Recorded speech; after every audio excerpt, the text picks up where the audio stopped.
ಇವತ್ತು UPSCಯ ಪರೀಕ್ಷೆಯ ರಿಸಲ್ಟ್ ಹೊರಬಿದ್ದಿರುವಂಥದ್ದು. ಸದ್ಯಗ ನನ್ನ ಹತ್ರ ರ್ಯಾಂಕ್ ಬಂದಿರುವಂತಹ ಭಾನುಪ್ರಕಾಶ್ ಅವರಿದ್ದಾರೆ. ಬನ್ನಿ ಅವ್ರನ್ನ ಮಾತಾಡಿಸ್ತಾ ಹೋಗ್ತೀನಿ. ಅಂದರೆ ಪರೀಕ್ಷೆನ ಬರೆದ್ರು, ಪಾಸ್ ಆಗಿದ್ದಾರೆ, ರ್ಯಾಂಕ್ ಕೂಡ ಬಂದಿದ್ದಾರೆ ಅನ್ನುವಂಥದ್ದನ್ನು. ಸರ್, ರ್ಯಾಂಕ್ ಬಂದಿದ್ದೀರಾ, ಏನು ಹೇಳಕ್ಕೆ ಇಷ್ಟಪಡ್ತೀರಾ? ಆಬ್ವಿಯಸ್ಲಿ ತುಂಬಾ ಖುಷಿ ಇದೆ ಮೇಡಮ್. ರ್ಯಾಂಕ್ ಬಂದಿದ್ದಕ್ಕೆ ತುಂಬ ಖುಷಿ ಇದೆ. 2-3 ವರ್ಷದ ಪ್ರಯತ್ನದ ಪ್ರತಿಫಲ. ತುಂಬ ಖುಷಿ ಇದೆ ಮೇಡಮ್. ಓಕೆ, ಈಗ ಎಕ್ಸಾಮ್ ಬರೆಯೋಕ್ಕೆ ತುಂಬ ಜನ ಬಡ ಜನ ಆಗಿರ್ಬೋದು ಅಥವಾ ಬೇರೆ ಇನ್ನಿತರ ಸಾಕಷ್ಟು ಕನಸನ್ನು ಕಾಣ್ತಾರೆ. ಆದರೆ ಅವ್ರಿಗೆ ಆ ಶಕ್ತಿ ಇರೋದಿಲ್ಲ. ಕೆಲವೊಂದು ಸಲ ಕೋಚಿಂಗ್ ಆಗಿರ್ಬೋದು ಅಥವಾ ಬೇರೆ ಬೇರೆ ಇನ್ಸ್ಟಿಟ್ಯೂಟ್ಗಳಲ್ಲಿ ಸೀಟ್ಗಳು ಸಿಕ್ಕಲ್ಲ. ಅದ್ರ ಬಗ್ಗೆ ಹೇಳೋದಾದ್ರೆ ಸರ್? ಮೇಡಮ್, ಈಗ ಪ್ರೆಸೆಂಟ್ ಡೇ ಏನು ಡಿಜಿಟಲ್ ವರ್ಲ್ಡ್ ಇದೆ, ಅಷ್ಟಾಗಿ ಏನು ಡಿವೈಡ್ ಇಲ್ಲ ಬಡವರು ಶ್ರೀಮಂತರ ಮಧ್ಯ. ಎಲ್ಲ ಬೇಕಾದಂಥ ಮಾಹಿತಿ ಆಗಿರ್ಬೋದು ಪ್ರತಿಯೊಂದು ಕೂಡ ಆನ್ಲೈನ್ನಲ್ಲಿ ಲಭ್ಯವಿದೆ. ಸೊ ಎಲ್ಲನೂ ಕೂಡ ಆನ್ಲೈನಲ್ಲಿ ಓದ್ಬೋದು, ಮೊದಲನೇದು.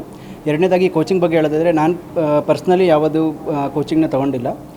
ಬಟ್ ಕೋಚಿಂಗ್ನ ತೊಗೊಬೇಕು ಅಥವಾ ಅವಶ್ಯಕತೆ ಇರೋಂಥವರಿಗೂ ಕೂಡ ಸರ್ಕಾರದಿಂದ ಹಲವಾರು ಬೆನಿಫಿಟ್ಸ್ ಇದೆ. ಸರ್ಕಾರದಿಂದ ಕೆಲವೊಂದು ಪರೀಕ್ಷೆಗಳನ್ನ ಕಂಡಕ್ಟ್ ಮಾಡಿ ಅವ್ರಿಗೆ ಫ್ರೀಯಾಗಿ ಕೊಡಿಸೋವಂಥ ಸ್ಕೀಮ್ಗಳು ಕೂಡ ಇದ್ದಾವೆ. ಅದರ ಬೆನಿಫಿಟ್ಸ್ನ ಪಡ್ಕೊಬೋದು ಮೇಡಮ್. ಓಕೆ ಸರ್, ಈ ಹಿಂದೆ ಕೂಡ ಕೇಳ್ಪಟ್ವಿ. ಅಂದರೆ ನೀವು ಕಳೆದ ಬಾರಿ 400 ರ್ಯಾಂಕ್ಗಳನ್ನ ಪಡ್ಕೊಂಡಿದ್ರಿ. ಈ ಬಾರಿ 600 ಆಸುಪಾಸಲ್ಲಿ ಬಂದಿರುವಂಥದ್ದು. ಅದ್ರ ಬಗ್ಗೆ ಹೇಳೋದಾದರೆ ನೆಕ್ಸ್ಟ್ ನಿಮ್ಮ ಗೋಲ್ ಏನು ಅನ್ನುವಂಥದ್ದು?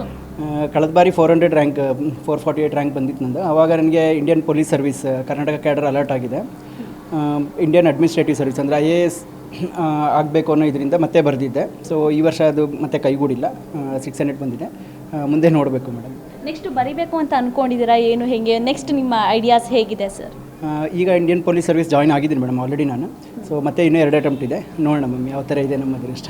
ಓಕೆ ಓಕೆ, ಕೊನೆಯದಾಗಿ ಸರ್, ಫ್ಯಾಮಿಲಿ ತುಂಬ ಇಂಪಾರ್ಟೆಂಟ್ ಆಗುತ್ತೆ. ಫ್ಯಾಮಿಲಿ ವೈಸ್ ಹೋಗುತ್ತಾರೆ. ನೀವು ಮೂಲತಃ ಎಲ್ಲಿ ಅವರು? ಫ್ಯಾಮಿಲಿ ಬ್ಯಾಕ್ಗ್ರೌಂಡ್ ಹೇಳೋದಾದರೆ? ಮೇಡಮ್, ನನ್ನ ಫ್ಯಾಮಿಲಿ ಬಗ್ಗೆ ಹೇಳೋದಾದ್ರೆ, ನಾನು ಮೂಲತಃ ಬಂದು ಮೈಸೂರು ಜಿಲ್ಲೆಯವನು. ನಮ್ಮ ತಂದೆಯವರು ಜಯರಾಮೇಗೌಡ ಅಂತ, ಮುಂಚೆ ಫ್ಯಾಕ್ಟ್ರಿನಲ್ಲಿ ಕೆಲಸ ಮಾಡ್ತಿದ್ರು, ಈಗ ವ್ಯವಸಾಯ ಮಾಡ್ತಿದ್ದಾರೆ. ನಮ್ಮ ತಾಯಿಯವರು ಗಿರಿಜಮ್ಮ ಅಂತ, ಅವರು ಅಂಗನವಾಡಿ ಶಿಕ್ಷಕಿ ಕೆಲಸ ಮಾಡ್ತಿದ್ದಾರೆ. ಮತ್ತು ಈ ಒಂದು ಪ್ರಿಪ್ರೇಷನ್ಗೆ ಬಂದರೆ ಕಳೆದ 3 ಇಯರ್ಸಿಂದ ನಮ್ಮ ವೈಫು ಕೂಡ ತುಂಬ ಸಪೋರ್ಟ್ ಮಾಡಿದ್ದಾರೆ. ಡಾಕ್ಟರ್ ಚೈತ್ರ ಅಂತ, ಅವರು ಡಾಕ್ಟರ್ ಕೆಲಸ ಮಾಡ್ತಾರೆ. ಸೊ ನಮ್ಮ ಪೇರೆಂಟ್ಸ್ ಆಗಿರ್ಬೋದು, ನಮ್ಮ ವೈಫು, ನಮ್ಮ ಇನ್ಲಾಸ್, ನಮ್ಮ ಸಿಸ್ಟರ್ ಎಲ್ಲರೂ ಕೂಡ ತುಂಬಾ ಸಪೋರ್ಟ್ ಮಾಡಿದ್ದಾರೆ. ಓಕೆ ಸರ್, ಕೊನೆಯದಾಗಿ ನಿಮ್ಮ ರ್ಯಾಂಕ್ ಮತ್ತೆ ಹೇಳೋದಾದರೆ? 600 ಬಂದಿದೆ. ಬಟ್ ನನಗೆ ಇಂಡಿಯನ್ ಅಡ್ಮಿನಿಸ್ಟ್ರೇಟಿವ್ ಸರ್ವಿಸ್ ಒಂದೇ ಆಪ್ಷನ್ ಹಾಕಿರೋದ್ರಿಂದ ಮೋಸ್ಟ್ಲಿ ಈ ಬಾರಿ ಯಾವುದೇ ಸರ್ವಿಸ್ ಅಲಾಟ್ ಆಗಲ್ಲ ನನಗೆ. ಬಟ್ ರ್ಯಾಂಕ್ ಬಂದಿದ್ದಂತೂ ಖುಷಿ ಇದೆ madam. Okay okay sir, thank you. Thank you.